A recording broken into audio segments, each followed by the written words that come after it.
सभी को जय श्री कृष्णा। आप सभी अच्छे होंगे ऐसी हम आशा करते हैं। जैसा कि आज कृष्ण पक्ष की त्रयोदशी है तो आप सभी का प्रदोष व्रत होगा। ये उपवास माता पार्वती और भगवान शिव जी को प्रसन्न करने के लिए किया जाता है। स्कंद पुराण में इस व्रत के बारे में बताते हुए कहा गया है कि भगवान शिव जी प्रदोष के समय कैलाश पर्वत पर स्थित अपने रजत भवन में नृत्य करते हैं। जो भी व्रतधारी इस दिन प्रदोष के समय पूजा करता है उसे कई विशेष फलों की प्राप्ति होती है। और इस दिन प्रदोष व्रत की महिमा को सुनना और इसकी व्रत कथा को सुनने का नियम होता है। तो आज हम प्रदोष व्रत में सुनी जाने वाली कथाओं को सुनेंगे, साथ ही पुराणों के अनुसार इस व्रत की महिमा को भी सुनेंगे। बोलिए भगवान शंकर की जय।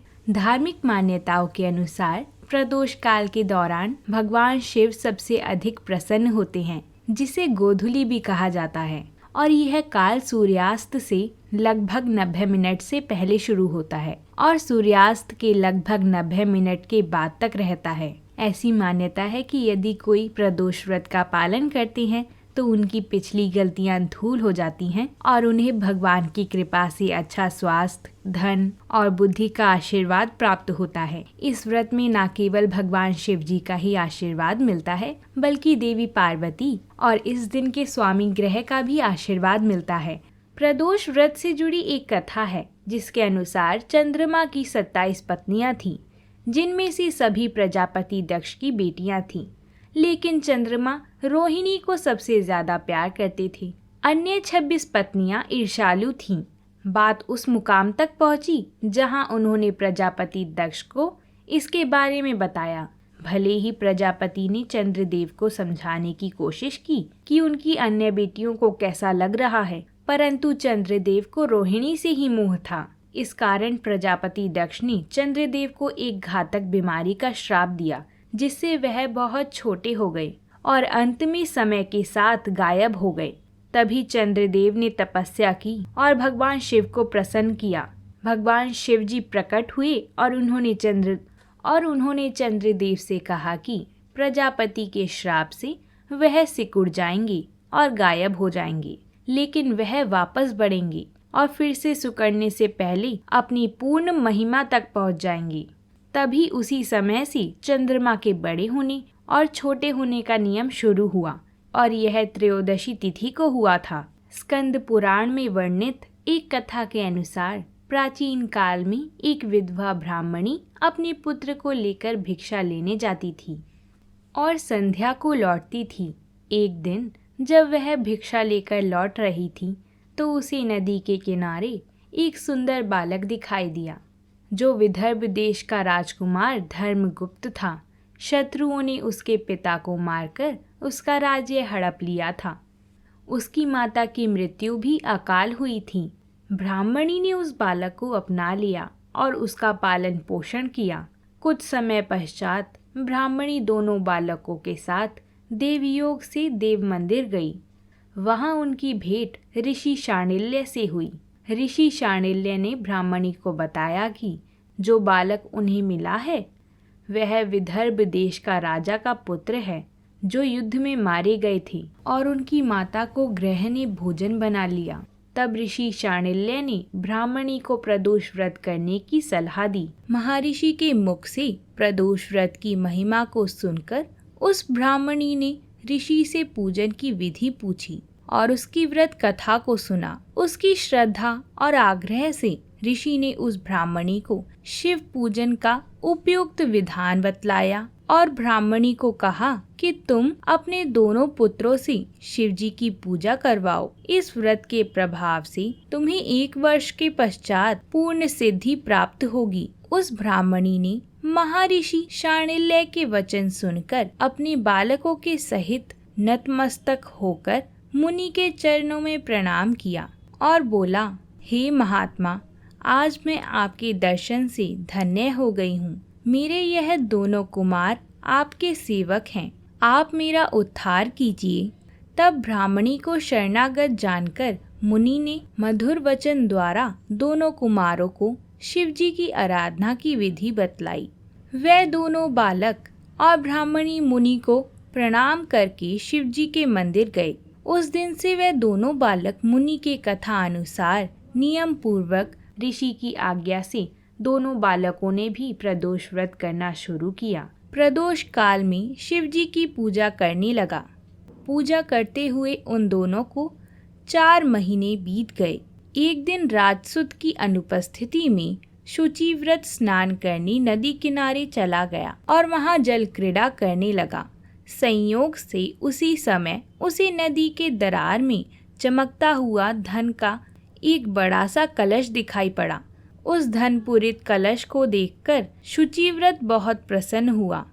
उस कलश को वह सिर पर रखकर घर ले गया। कलश भूमि पर रखकर वह अपनी माता से बोला, हे माता, शिव जी की कृपा से महिमा तो देखो, भगवान ने इस घड़े के रूप में मुझे अपार संपत्ति दी है। तब माता ने घड़े को देखकर आश्चर्य किया और राजसुत को बुलाकर कहा, बेटे मेरी बात सुनो, तुम दोनों इस धन को आधा आधा बांट लो। माता की बात सुनकर शुचिव्रत बहुत प्रसन्न हुआ, परंतु राजसुत ने अपनी असहमति प्रकट करते हुए कहा कि हे माँ, यह धन तेरे पुत्र के पुण्य से प्राप्त हुआ है। मैं इसमें किसी प्रकार का हिस्सा लेना नहीं चाहता, क्योंकि अपने किए कर्म का फल मनुष्य स्वयं ही भोगता है। इस प्रकार शिव जी का पूजन करते हुए एक ही घर में उन्हें 1 वर्ष व्यतीत हो गया। एक दिन राजकुमार ब्राह्मण के पुत्र के साथ बसंत ऋतु में वन विहार करने के लिए गया। वो दोनों जब साथ साथ वन से बहुत दूर निकल गए तो उन्हें वहाँ पर सैकड़ों गंधर्व कन्या खेलती हुई दिखाई दी। ब्राह्मण कुमार उन गंधर्व कन्याओं को क्रीड़ा करते देख राजकुमार से बोला, यहाँ पर कन्याएं विहार कर रही हैं, इसलिए हम लोगों को अब और आगे नहीं जाना चाहिए, क्योंकि वे गंधर्व कन्या हैं तो शीघ्र ही मनुष्यों के मन को मोहित कर लेती हैं। इसलिए मैं तो इन कन्याओं से दूर ही रहूंगा। परंतु राजकुमार ने उसकी बात अनसुनी कर दी और कन्याओं के विहार स्थल में अकेला ही चला गया। उन सभी गंधर्व कन्याओं में प्रथम सुंदरी उस समय आए हुए राजकुमार को देखकर मन में विचार करने लगी कि कामदेव के समान सुंदर रूप वाला यह राजकुमार कौन है। उस राजकुमार के साथ बातचीत करने के उद्देश्य से सुंदरी ने अपनी सखियों से कहा, सखियों, तुम लोग निकट के वन में जाकर अशोक, चंपक, मोलसिरी आदि के ताजे फूल तोड़ लाओ, तब तक मैं तुम्हारी प्रतीक्षा यहीं करूंगी। उस गंधर्व कुमारी की बात सुनते ही सब सखियां वहां से चली गईं। सखियों के जाने के बाद वहां गंधर्व कन्या राजकुमार को स्थिर दृष्टि से देखने लगी। गंधर्व कन्या ने राजकुमार को बैठने के लिए आसन दिया और राजकुमार से प्रश्न करने लगी, हे कमल के समान नेत्रों वाले, आप किस देश के रहने वाले हैं? आपका यहाँ आना कैसे हुआ? गंधर्व कन्या की बात सुनकर राजकुमार ने जवाब दिया, मैं विर्धव राज का पुत्र हूँ। मेरे माता पिता स्वर्गवासी हो चुके हैं। शत्रुओं ने मुझसे मेरा राज्य हरण कर लिया है। राजकुमार ने अपना परिचय देकर उस गंधर्व कन्या से पूछा, आप कौन हैं देवी? किसकी पुत्री हैं और इस वन में क्या कर रही हैं? राजकुमार की बात सुनकर गंधर्व कन्या कहने लगी, मैं विद्रविक नामक गंधर्व की पुत्री अंशुमति हूँ। आपको देखकर आपसे बातचीत करने के लिए ही यहाँ पर सखियों का साथ छोड़कर रह गई हूँ। मैं गान विद्या में बहुत निपुण हूँ। मेरी गान विद्या देखकर सभी मुझ पर मोहित हो जाते हैं। मैं चाहती हूँ कि आपका और मेरा प्रेम सदा बना रहे।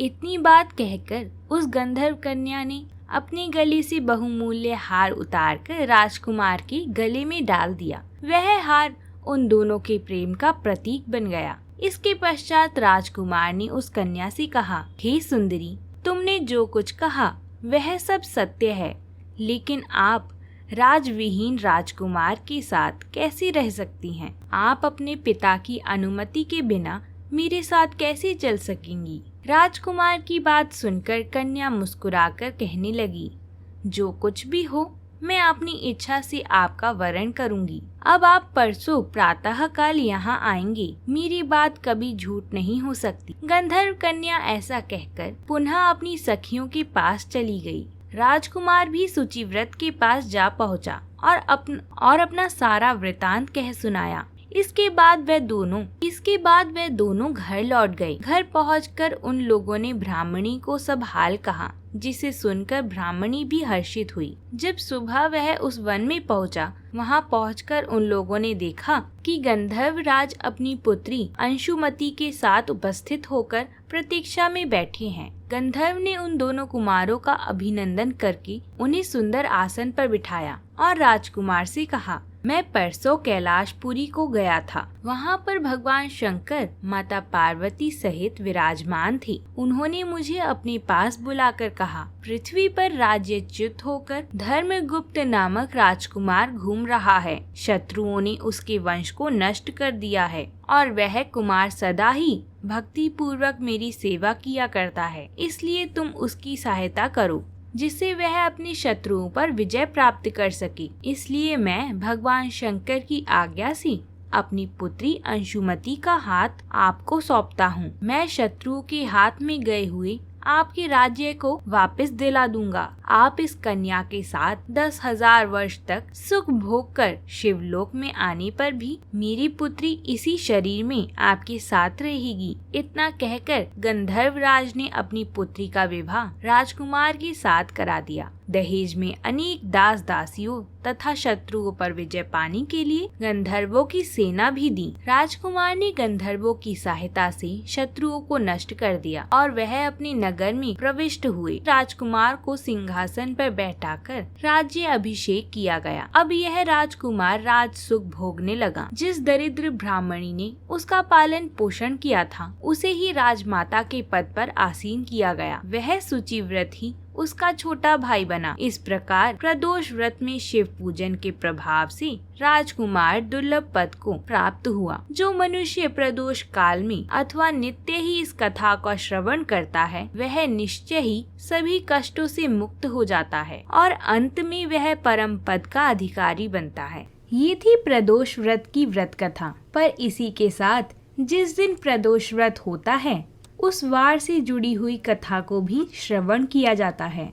जैसे कि आज मंगलवार है, तो इसे भौम प्रदोष व्रत या मंगल प्रदोष व्रत कहलाता है। चलिए इसकी कथा को सुनते हैं और व्रत को पूर्ण करते हैं। बोलिए भगवान शंकर की जय। एक समय की बात है, एक नगर में एक वृद्ध महिला रहती थी। उसका एक ही पुत्र था। वृद्ध महिला की हनुमान जी पर गहरी आस्था थी।